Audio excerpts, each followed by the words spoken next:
El título de nuestro sermón en esta mañana: la Iglesia, el misterio de Cristo. La Iglesia, el misterio de Cristo.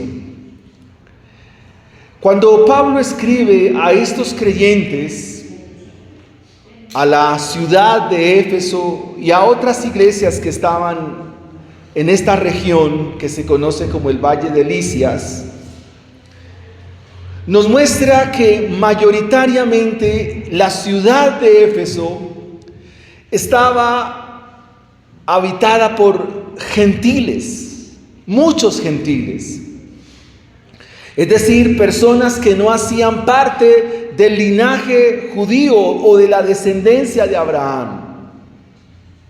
Pero igual ellos habían creído al Evangelio. Igual habían venido a Cristo Jesús en fe y en arrepentimiento.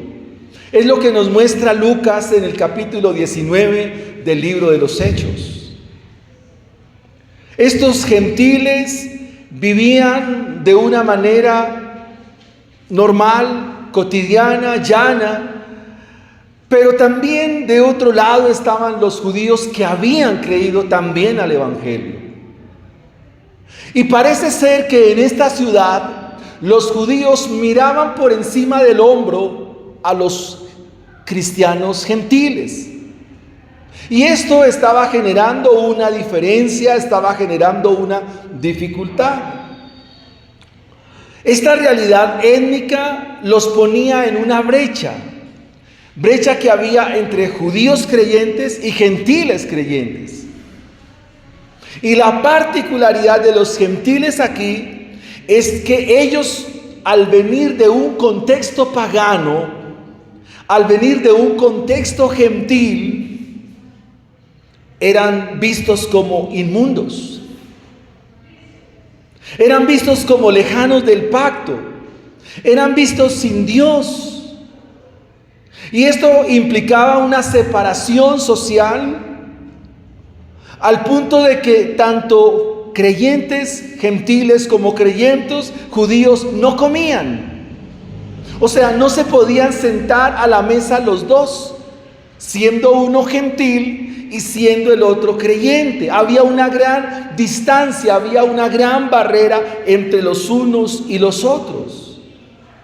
Al mismo tiempo, había una separación de orden espiritual, porque no podía orar un gentil creyente junto a un gentil judío, a un creyente judío. No podían orar los dos. Ahora, pensemos en la iglesia nuestra, en la congregación aquí local. ¿Será que existen diferencias entre nosotros también? Quizás sabiendo que me cuesta mucho orar al lado de mi hermano. Aún me cuesta tener comunión con mi hermano o con mi hermana. ¿Será que estas diferencias hacen presencia en nuestra congregación, en nuestra iglesia? ¿Qué dicen ustedes? Puede que sí. Pero el apóstol Pablo en su escrito ya atacó esto. Ya le dio una conclusión definitiva. La encuentran en el versículo 16 del capítulo 2, porque es ahí donde el apóstol dice: miren, por la obra del Señor Jesucristo, Él eliminó, Él quitó toda forma de barrera que hay entre los creyentes. Él ya quitó todo obstáculo, toda diferencia, ya está quitada, ya es sacada de la congregación. Así que cualquier diferencia, cualquier barrera que haya entre un creyente y otro, no debe existir. La pregunta entonces, ¿cuál es el misterio de Cristo? El apóstol ha dicho que como ya se quitó toda barrera, como ya se quitó todo obstáculo, todo muro, entonces que Él ha traído paz. Y que ya no somos extraños los unos de los otros. No somos mucho menos advenedizos, sino que somos conciudadanos de los santos, miembros de la familia de Dios. Y la pregunta, ¿por qué quiere Dios que hoy tratemos este asunto? Amados hermanos, el misterio de Dios es Cristo, pero el misterio de Cristo es su iglesia con una particularidad.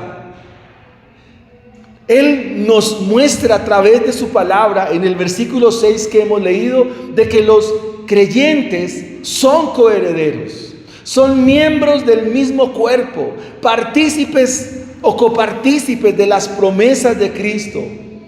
Y si el misterio de Dios es Cristo y el misterio de Cristo es su iglesia, entonces esto no es solo una verdad doctrinal, sino que es una verdad profundamente práctica. El misterio de Dios es Cristo, pero este misterio lo dio a conocer. ¿A quién? A la iglesia. Pero la iglesia, por la unidad, muestra que ese misterio es real. Dicho de otra forma, en otras palabras, si yo no puedo amar a mi hermano y no podemos amarlos los unos a los otros, el misterio sigue oculto, sigue velado. Si yo no puedo amar a mi esposa según el Evangelio, entonces el misterio de Cristo sigue ahí como escondido. Si mi esposa no puede amarme como esposo, el misterio sigue ahí escondido. Porque lo que Pablo quiere enseñar a la iglesia de Éfeso y enseñarnos a nosotros en la mañana de hoy es que el misterio se hace visible cuando la iglesia es unida, cuando la iglesia está compenetrada, cuando los unos se hacen partícipes de los otros y no hay diferencia, no hay barrera, no hay ninguna realidad que pueda hacer distinción entre unos y otros. Tanto gentiles como judíos, el apóstol ha dicho que los unos y los otros tienen exactamente la misma entrada al Padre por el Espíritu Santo. No hay gracia abundante para unos y gracia menguada para otros, que la gracia cubre por parejo, que la gracia es para todos. No hay cristianos de segundo aspecto. No hay cristianos de segunda o tercera categoría. No, todos en la iglesia estamos alcanzados por la misma gracia. Todos disfrutamos de las mismas promesas. Todos estamos bajo el mismo amor de Dios. No es que Dios tuvo amor por los judíos más y por los gentiles menos. No es así. El amor de Dios ha sido dado a todos por igual. Y de eso se trata nuestro sermón en esta mañana. Es de eso que somos en la iglesia del Señor. Esta verdad práctica hay que echarla a rodar en toda nuestra vida como cristianos. Hemos visto que venimos a la iglesia a contemplar a Cristo. Hemos dicho que como creyentes debemos llevar una relación profunda con Cristo. Pero esto va a redundar en la unidad de la iglesia. Aquí es donde el misterio se hace evidente, palpable, notorio en la unidad de la iglesia. El misterio de Dios es su iglesia y este misterio se revela en la unidad de la iglesia. Hermanos, consideremos en esta mañana nuestro primer punto para mirar qué son los creyentes en cuanto a la unidad de la iglesia. Punto número 1 del versículo 6. Los creyentes son coherederos en Cristo Jesús. Los creyentes son coherederos. La gracia, la acción de la gracia ha alcanzado a unos y a otros por igual. Para judíos no hay más gracia y menos gracia para los gentiles. Los que están de mi mano derecha no es que tengan más gracia que los que están de mi mano opuesta, de mi mano izquierda. Todos aquí en la iglesia son alcanzados por exactamente la misma gracia. Lo interesante es que ahora el misterio de Cristo se da a conocer a través de la iglesia, pero desde la perspectiva de la gracia que nos ha sido dada a todos por igual. ¿Qué significa la palabra coherederos? Bueno, ¿de qué se trata una herencia? La palabra coherederos significa literalmente herederos juntamente con otros. Es decir, que los creyentes van a recibir una herencia. Todos son coherederos. Y la palabra griega, al ser traducida al español, pone una pequeña partícula, co. No dice herederos, sino coherederos. Esta partícula co es importante. Cuando yo digo coequipero, ¿a qué me estoy refiriendo? A un grupo de personas que se ayudan mutuamente, coequiperos. Hay otra palabra, coterráneos. ¿A qué se refiere?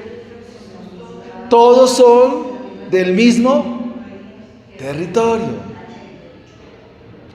Ahora, si nos dice el apóstol, somos coherederos, que todos son herederos. Hermanos míos, santos del Señor, quiere decir que tanto judíos como gentiles reciben exactamente la misma herencia. Amén. Lo que Pablo está diciendo, mire, que los gentiles son coherederos con Cristo, está diciendo que ellos van a recibir exactamente la misma herencia de los creyentes judíos. Porque pudieran pensar, bueno, como yo soy del linaje de Abraham y como yo soy de estirpe judía, entonces a mí me toca más herencia. Pudieran pensar eso, ¿cierto? Claro, son del linaje de Abraham, han cumplido con toda la ortodoxia, se han guardado medianamente en medio de los tiempos, entonces pudieran decir, a mí me toca más herencia, ¿verdad? Pero ¿qué dice Pablo? No, todos ustedes como creyentes reciben la misma herencia. No hay dos pueblos, hermanos. No hay para uno privilegios y para los otros no. Todos los que están en Cristo reciben las mismas promesas, reciben la misma heredad. En Cristo Jesús todos son salvos por la misma gracia, todos son adoptados por el mismo amor, todos tienen la misma vida eterna, todos pueden disfrutar de la comunión con Dios. Nadie va a ganar esta herencia, no. Porque no es por linaje como pensaban algunos judíos. No es por obras como otros también pensaban. Y esto nos da a entender, amados hermanos, que en nuestra iglesia todos los cristianos que creemos, que confiamos en Cristo, recibiremos exactamente la misma herencia. Pongámoslo un poco más en forma práctica. Entonces, por ser el pastor, ¿va a recibir más herencia que los demás? ¿Cuál sería la respuesta? No. O de pronto el cristiano más espiritual de la iglesia, entonces va a recibir más herencia. No, tampoco. Tú y yo vamos a recibir la misma herencia, porque todos somos coherederos. En la oración se está estudiando el libro de Josué, y en el libro de Josué sí vemos que a unas tribus sí les tocó un poco. ¿Por qué? Porque habían más en una tribu que en otra. Pero ya en la dispensación de la gracia no es así. Todos reciben la gracia por igual. Somos coherederos. Y esto describe que Dios Padre y nosotros somos sus hijos, y al ser hijos somos hermanos.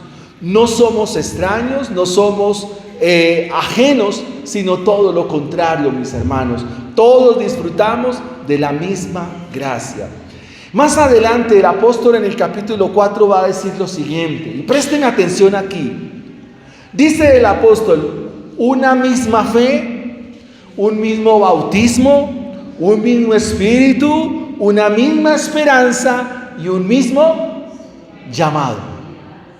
4:5 de la carta a los Efesios. Pregunta, hermanos, ¿serán coherederos aquellos que pareciera ser que despiertan algo más en la iglesia? Porque, amados hermanos, pareciera ser, vuelvo y repito la palabra, pareciera ser que a algunos como que Dios los ama más y a otros menos. ¿Eso es verdad a la luz de lo que estamos diciendo? No, mis hermanos, en ninguna manera. ¿Por qué a algunos como que Dios les promete algo y a otros no? ¿Han escuchado eso entre la iglesia? A mí Cristo me prometió esto. ¿Y por qué no se lo prometió a los otros? ¿Por qué a una sola persona y a otros no? ¿Han escuchado eso? Yo lo he escuchado muchas veces. Y yo me pongo a pensar y digo, pero ¿cómo así? ¿Y por qué por qué Cristo a mí no me prometió lo mismo que al hermano? La pregunta es, ¿pero aún eso es pecaminoso? Porque Dios no tiene consentidos en la iglesia. Porque entonces estaríamos diciendo que lo que Él dice no es conforme a lo que está escrito. Habría una gran contradicción. Y ese es un término que uno escucha en la iglesia. Soy el consentido de Dios y los otros tampoco. Pablo está diciendo, no, eso no pasa en la iglesia del Señor. Ahora, cuando yo escucho un comentario de estos, ¿cómo me siento yo? Dios a mí no me ama. O sea, ¿qué tiene Dios conmigo que sí lo tiene con el otro? Y ese fue un problema que se dio con los hijos de Jacob, ¿lo recuerdan? ¿A quién le puso la túnica de colores? ¿Y qué dijeron sus hermanos? Bueno, ¿por qué él sí y nosotros no? Esa es una familia turbia, una familia que no debió ser. Que Dios lo permitió, es porque Él tiene un propósito, aún en lo malo que se vive. Porque su nombre, Jacob, es un hombre promiscuo. ¿Con cuántas mujeres tuvo hijos? Con 4. ¿Cómo se sentían los hermanos mayores, Rubén, Isaacar, Zabulón, Neftalí, cuando veían la túnica en José? ¿Por qué mi papá ama más a ellos, a José, y no a nosotros? ¿De qué los llenó? De envidia. Ahora, si pensamos eso de Dios, ¿de qué nos vamos a llenar? Probablemente. Y eso es lo que Pablo está atacando aquí. Entonces él está diciendo, no, señores, en la iglesia todos son coherederos, dice el versículo 6. Todos son coherederos. Todos van a recibir la misma herencia. Todos van a recibir la misma parte. Todos van a recibir lo mismo. Si hay, no sé cuántos cristianos habrá en la historia de la iglesia, pero lo que dice la Biblia es que es una multitud incontable y que todos recibirán exactamente la misma herencia. Coheredero significa estar juntamente con otros, significa convivir, significa compartir en la unidad. Cualquier situación difícil de un miembro de la iglesia en Cristo afecta a todos y cada uno de los miembros que hacen parte de ella. ¿Qué quiere decir Pablo aquí? Cuando el apóstol dice que todos son coherederos y miembros del mismo cuerpo, está diciendo que la unidad de la iglesia se evidencia a partir de lo que le pasa a un hermano de la congregación. Hemos dicho que nuestros hermanos, algunos, están enfermos. ¿Qué debiéramos hacer en el vínculo de la unidad? ¿Y qué más? Visitarlos. ¿Y qué más? Consolarlos. ¿Y qué más? Animarlos. ¿Y qué más? Acompañarlos. ¿Y qué más? ¿Y por qué nos cuesta? ¿Qué pecado hay en nosotros que no nos permite meditar y aplicar esta verdad? Mire, vuelva al versículo 6, dice que los gentiles son coherederos y miembros del mismo cuerpo. Entonces, este dedo meñique se machacó. ¿Qué hace por lo menos el resto del cuerpo? Eso usted lo ha escuchado en muchas predicaciones. Si yo me lesiono un pie, ¿qué hace el resto del cuerpo? Todo el cuerpo se duele con ese miembro que está afectado. Pero la pregunta es a nosotros como iglesia, ¿qué es lo que no nos permite ir más allá? ¿Qué hay en nosotros que no nos permite ir y aplicar esta verdad del Evangelio? Al final lo estaremos diciendo para orar por ello. Pero lo que la palabra del Señor nos dice es que los gentiles y los judíos debían ser uno solo. Si un creyente gentil veía a un creyente judío en mala situación, ¿qué debería hacer? Ir y ayudarlo.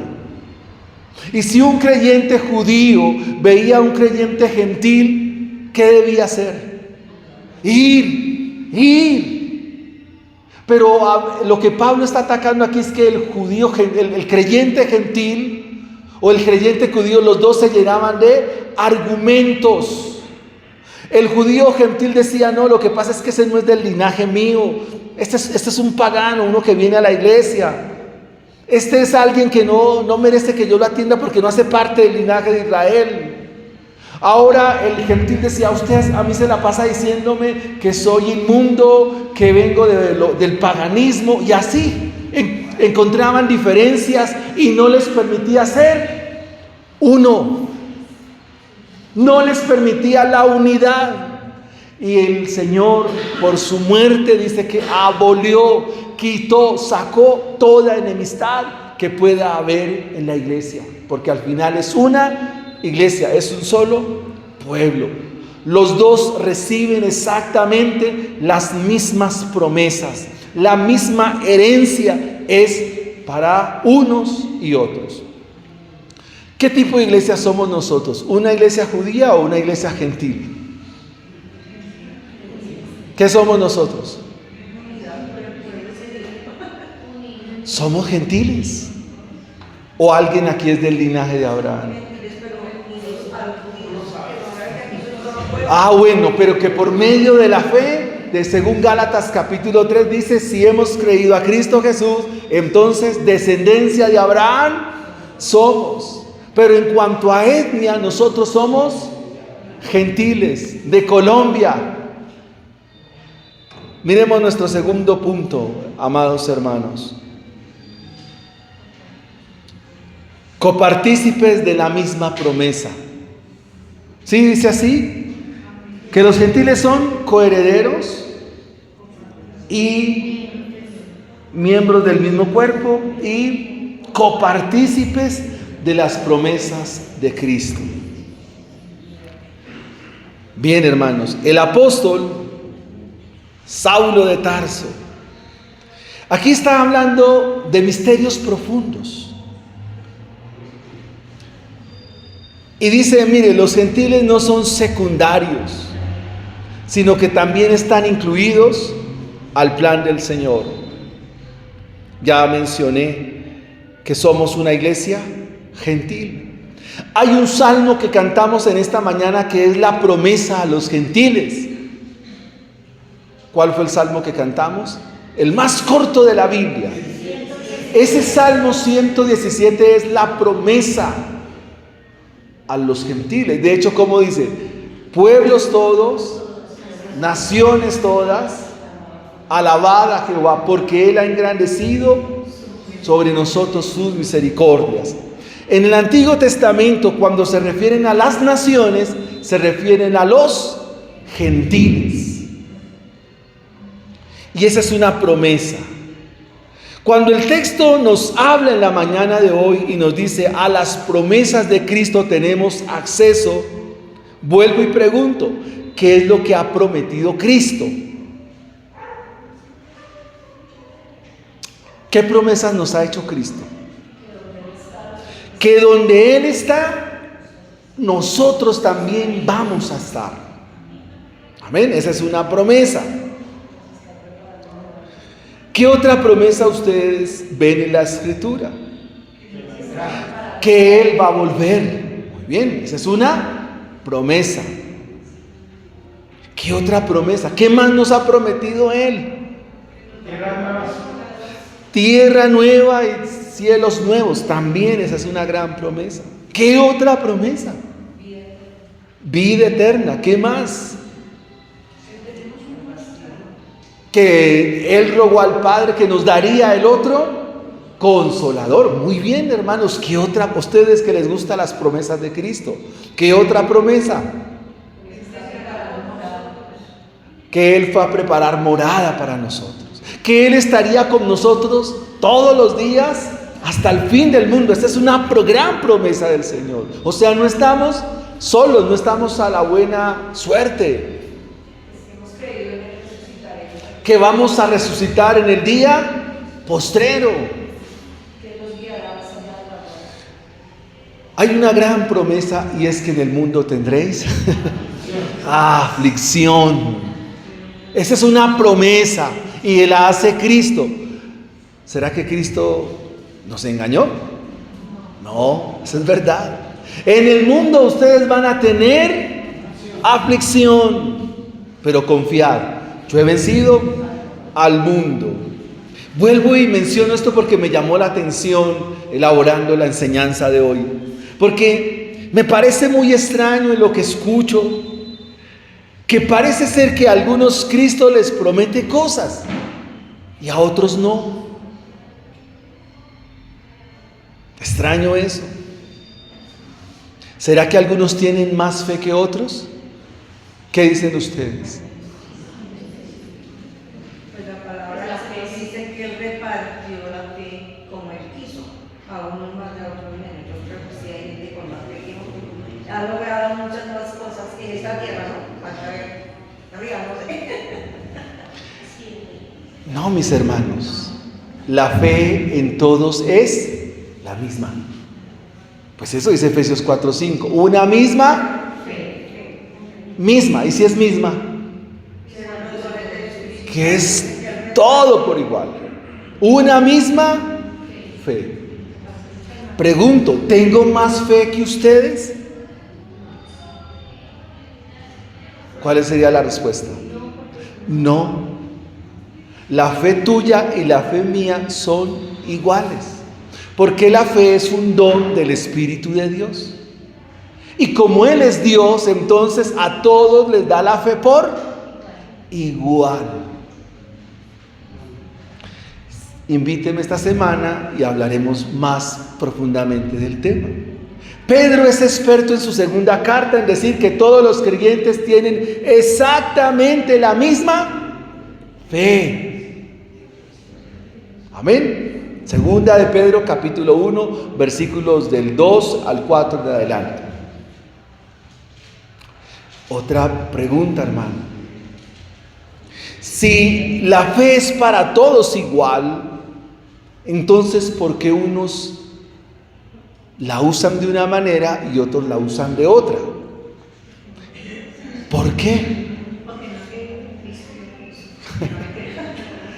¿Sabe qué dice el apóstol en el capítulo 4 de Efesios? Que todos debemos ir creciendo en la medida, en la estatura de la plenitud del Hijo de Dios. Que todos debemos estar en esa dinámica. Lo que sí la Biblia me dice, amados hermanos, es que la fe viene por el oír y el oír por la palabra de Dios. Parece ser que en la iglesia unos leen más que otros y esa es donde está la diferencia. Entonces, mis hermanos, las promesas de Cristo a su iglesia no son deseos humanos, sino son declaraciones soberanas de Dios que se encuentran en su cumplimiento a través de la palabra. ¿Qué verdades del Evangelio? ¿Qué nos promete Cristo? Que Él nos justificaría.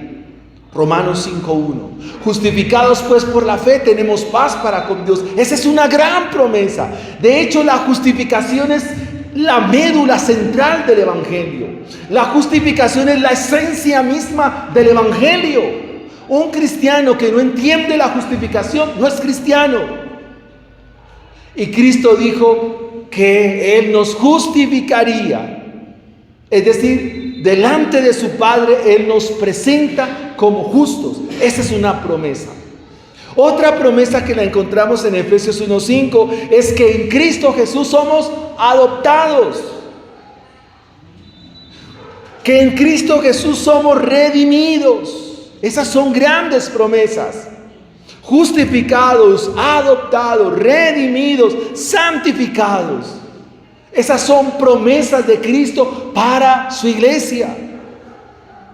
Cristo no va a decir, mira, a Luz Marina la voy a justificar y a Leonor no. No, si las dos son sus hijas, son igualmente justificadas por la misma obra del Evangelio. No es que el Señor dice, los voy a santificar aquí y a estos los medio santifico. No, santifica acá y santifica a todos los creyentes por igual.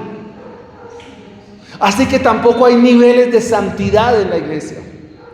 No es que unos sean más santos que otros. De hecho, la introducción a la epístola que dice, a los santos y fieles que están eso se añadió después, en Éfeso. Todos son redimidos. No es que unos son medio redimidos, otros un poquito y otros súper redimidos. No, no es así. Todos somos redimidos por igual, por parejo. Todos recibirán las mismas promesas. Así que lo que el apóstol nos dice en esta mañana es que todas estas promesas son dadas por igual a su iglesia. Y esto nos tiene que hacer pensar en cosas que, repito, hemos escuchado. En alguna ocasión un muchacho me dijo, yo le dije, ¿qué promesas Dios le ha dado? Y pues me comenzó a mencionar unas promesas que no eran tan promesas. Y yo le dije, mira, hay unas promesas grandes de parte de Dios. Si crees a Cristo Jesús, vas a ser justificado, vas a ser adoptado, redimido, recibes vida eterna. Y él me dijo, no, yo no quisiera que Cristo me prometiera eso. Yo quisiera que Cristo me prometiera otras cosas. Y bueno, yo le expulgué la lengua un poquito y dije, bueno, ¿cómo qué cosas? Dijo, yo quiero que Cristo me dé fama, me dé placer. Como que Él me prometa cosas, pero me deje vivir a mi manera. Dios, sobre todo que me dé billete y que quiero pasarla bien. Yo le dije estas palabras, le dije, pues primero que todas esas promesas no se las va a dar Cristo. Y en segunda instancia, esas promesas no son conforme al Evangelio. Pero en la iglesia del Señor, algunos también quieren que Dios le prometa ese tipo de cosas. Quiero tener éxito, quiero tener fama, quiero tener reconocimiento, quiero tener un ministerio eficaz. Y así van solicitando, ¿no? Y a veces se envuelve en la enseñanza a este tipo de personas cuando se invitan predicadores y demás. Digo, no, Dios le va a dar a usted un plan maravilloso. Dios tiene grandes planes para ti. Tú vas a ser un gran siervo del Señor. Y así. Por favor, piense en el gran apóstol Pablo. ¿Qué tan grande fue él? Según este mundo. Cuando usted lee el capítulo 9 y 12 de la carta a los Corintios, miren, uno dice, eso no tiene, porque él va a decir, azotado muchas veces. ¿Qué grande es eso? Apedreado muchas veces. ¿Cuántas veces he naufragado en alta mar? He sido maltratado por judíos, por gentiles, por todo el mundo. En mis marcas llevo en mi cuerpo llevo las marcas de Cristo. Humanamente, ¿qué grandeza es esa? Ay, no hay nada. Según este mundo no hay nada. Pero según Cristo es la grandeza más espléndida. Que sobre nosotros estén las marcas del Evangelio. Así que las promesas de Cristo no son las promesas de este mundo. Las promesas de Cristo no son las promesas de esta tierra. Porque nosotros estamos peregrinando por este mundo. Vamos pasando. Esta no es nuestra morada. Hay una morada mucho mejor. Hay una morada mucho más espléndida. Hay una morada mucho más gloriosa. Y es cuando nuestro Señor Jesucristo regrese. Es cuando nuestro Señor Jesucristo vuelva. Ahí entenderemos que valió la pena vivir para Cristo. Y valió la pena vivir el Evangelio. Somos copartícipes de esas promesas. Pero hay una gran promesa que nos acompañará todo el tiempo. Y es que tendremos aflicciones por vivir a Cristo. Por vivir a mi Señor. En donde quiera que nos encontremos. En donde quiera que estemos. Donde estemos allí. Vamos a ser afligidos por vivir a Cristo. Algunos nos van a echar del trabajo y nos van a decir: no puedes continuar en la empresa. ¿Por qué? Porque aquí no tienen cabida los cristianos. Esa fue una experiencia que tuve en un colegio. La coordinadora me dijo: es que usted es muy bíblico. Estoy hablando de un colegio cristiano. Es que usted para todo es la Biblia. Y por eso me dijeron: contrato cancelado. Dios lo bendiga, profesor. Y puede pasar. Copartícipe significa participar juntos de las mismas promesas. Copartícipe significa gozar de las mismas bendiciones. Pero eso solo se ve cuando hay unidad, que es el misterio que el Señor nos quiere revelar en esta mañana. Eso nos lleva a nuestro tercer y último punto. Hemos dicho que somos coherederos, copartícipes de esas promesas, de una misma iglesia. Ahora la pregunta es: ¿cuál es el medio para que los creyentes, todos, sin distinción alguna, sean coherederos y copartícipes? ¿Cuál es el medio? ¿Qué dice el versículo 6? Que sean copartícipes de la promesa en Cristo Jesús. ¿Por medio de quién? Por medio del Evangelio. Por medio del Evangelio. Amados hermanos, grábate esto en esta mañana. El Evangelio es para todos los días de nuestra vida. Todos los días vamos a necesitar del Evangelio. Lo vamos a necesitar para vivir como pareja. Lo vamos a necesitar para instruir a nuestros hijos. Lo vamos a necesitar para instruir a nuestros nietos, los que ya los tienen.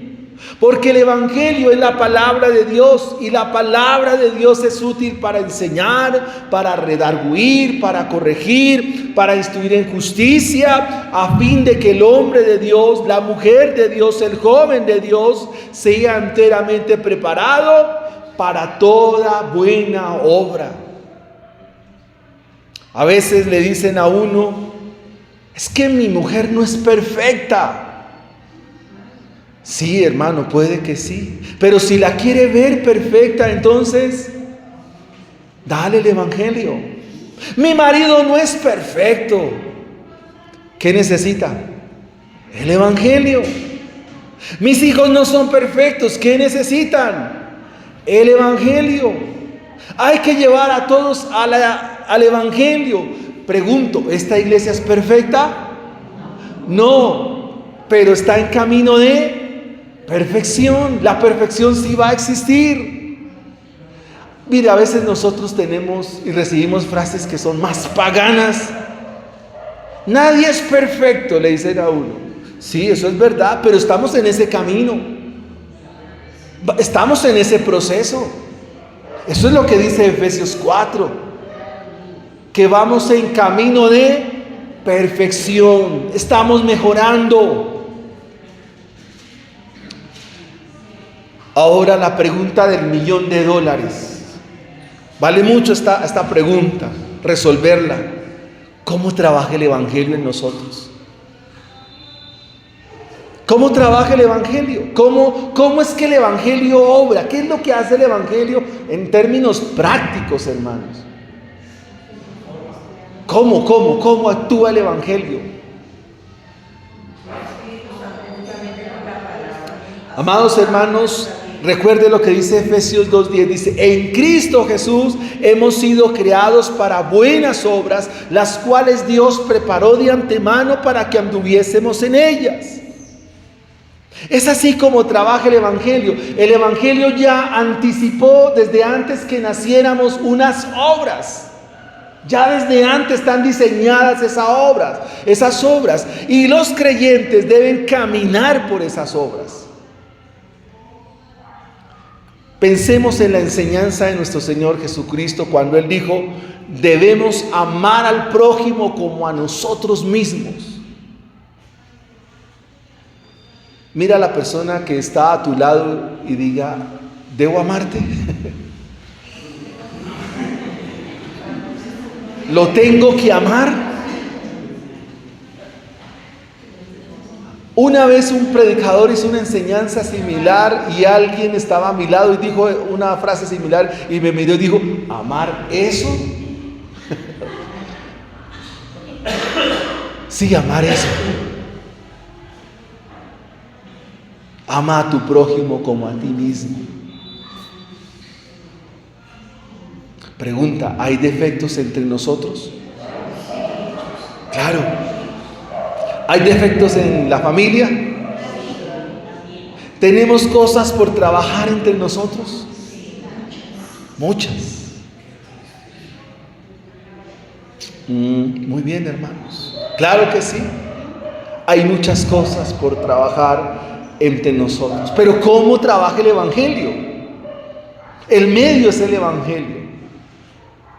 Por el Evangelio somos copartícipes de las promesas de Cristo. Por el Evangelio somos coherederos de la herencia eterna de Cristo. Pero mientras tanto, ¿qué? ¿Cómo vivimos? Amados hermanos, lo que quiero decir en esta mañana es que sí necesitamos el Evangelio, y lo necesitamos mucho. ¿Por qué, mis hermanos? Porque entre nosotros sí hay diferencias. Porque en nosotros puede haber comentarios de los unos para los otros. En otras palabras, chismes. Y eso no debe pasar. No debe ser. El Evangelio lo que hace es quitar eso. Ese comentario que sale de mi boca ya no lo voy a volver a decir, porque está mal, porque es pecado. Y eso debe ser crucificado. El Evangelio no adorna el conflicto, lo lleva a la cruz.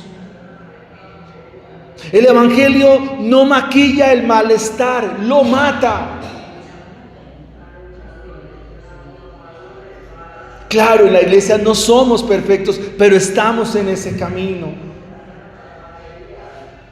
El Evangelio hace que toda diferencia entre nosotros sea desarraigada. Yo no tengo por qué tener diferencia ni con mi hermano, ni con mis hermanos, ni con nadie. Porque esas diferencias están clavadas en la cruz del Calvario. Lo que hace el Evangelio de Cristo es arrancar de raíz toda incomodidad. Lo que hace el Evangelio es arrancar del corazón de los creyentes toda animadversión. Todo lo que hace el Evangelio es arrancar del corazón del creyente toda molestia. Ejemplo, no me gustó cómo cantaron hoy. Hermano, en el cielo Dios tiene ángeles que le alaban de forma sobrenatural. Pero si el hermano o la hermana cantan con su corazón, es alabanza recibida. Y si a usted le incomoda eso, necesitas el Evangelio. Si te incomodas por eso o llegas a tomar decisiones, no vuelvo a la iglesia, necesitas el Evangelio, necesitas madurar. Amados hermanos, esto es muy serio. Si en tu vida hay resentimiento y raíz de amargura, hermano, necesitas el Evangelio. Lo que te incomoda, lo que vives, lo que está llevando tu corazón a que tu cara sea como una maracuyá, hermano, necesitas el Evangelio. Necesitamos el Evangelio. El Evangelio viene como fuego santo a desarraigar toda amargura, toda molestia, toda inconformidad, todo malestar, toda barrera. Todo lo que me separa de mi hermano, el Evangelio lo quita. Puede que usted esté molesto conmigo por algo y tal vez yo ni lo sé. Puede que usted esté incómodo conmigo por algo y usted no lo dice, pero está ahí, viene a la iglesia, otra vez lo mismo. Hermano, necesitas el Evangelio como lo necesito yo. Lo que hace el Evangelio es descender hasta lo más profundo de nuestro corazón, lo confronta sin tregua alguna. El Evangelio no negocia con el egoísmo, lo expone. No convive con la mezquindad, la destruye. El Evangelio pone en evidencia un corazón centrado en nosotros mismos. Porque es que algo que sí somos orgullosos, altivos, y la camuflamos muy bien, hermanos. El Evangelio pone en evidencia un corazón centrado en sí mismo. El Evangelio quita todo orgullo, derriba toda soberbia, aplasta toda arrogancia y humilla toda altivez, para que yo no mire a mi hermano por encima de los hombros y pueda compartir con él de igual a igual.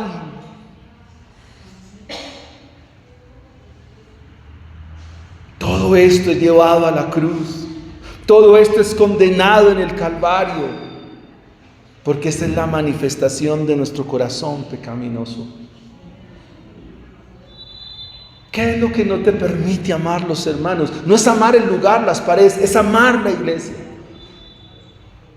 O sea, vivimos con tanto inconformismo, vivimos con tanta amargura. No es que yo quiero ver la iglesia así, no es que yo la quiero ver así, es que yo quiero que canten así, no es que quiero que se vistan así, y es que yo quiero. Cuando usted antecede el yo en sus comentarios, está dejando ver cuán orgulloso, cuán soberbio, cuán arrogante, cuán altivo eres.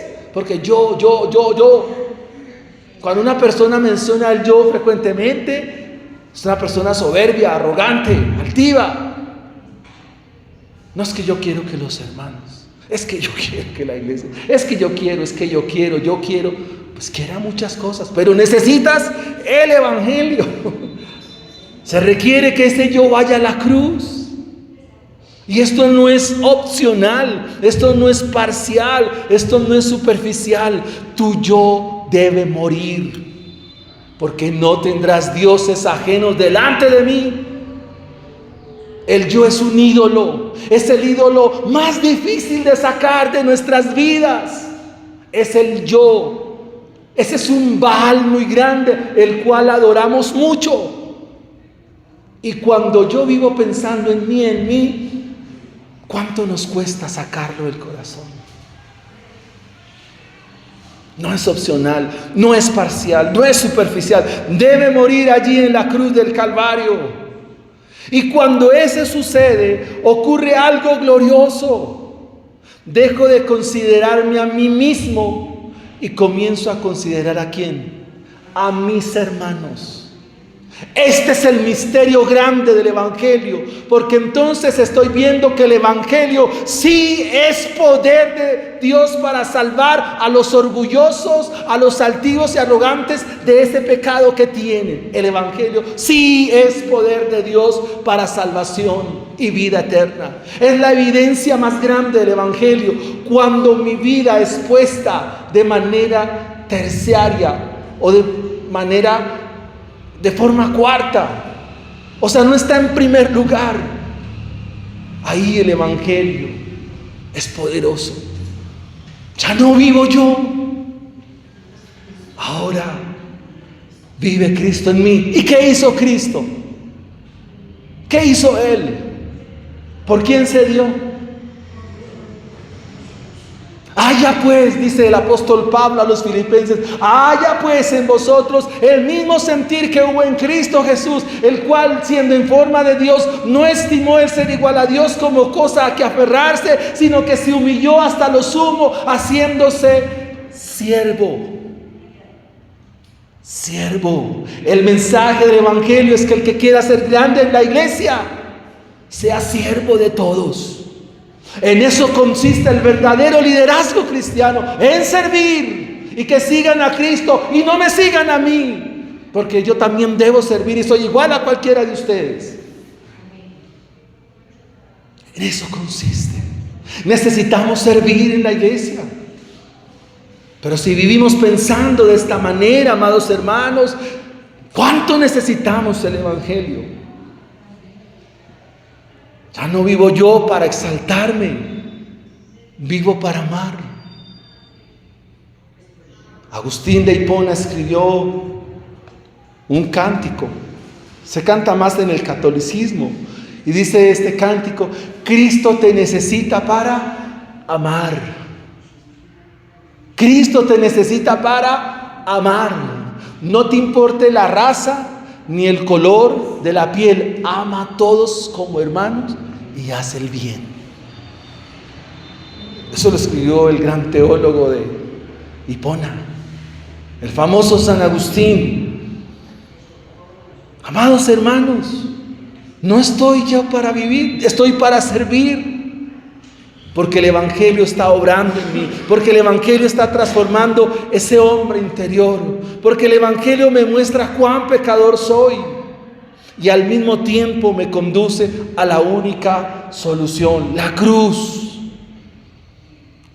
¿Por qué la iglesia no alcanza una verdadera unidad?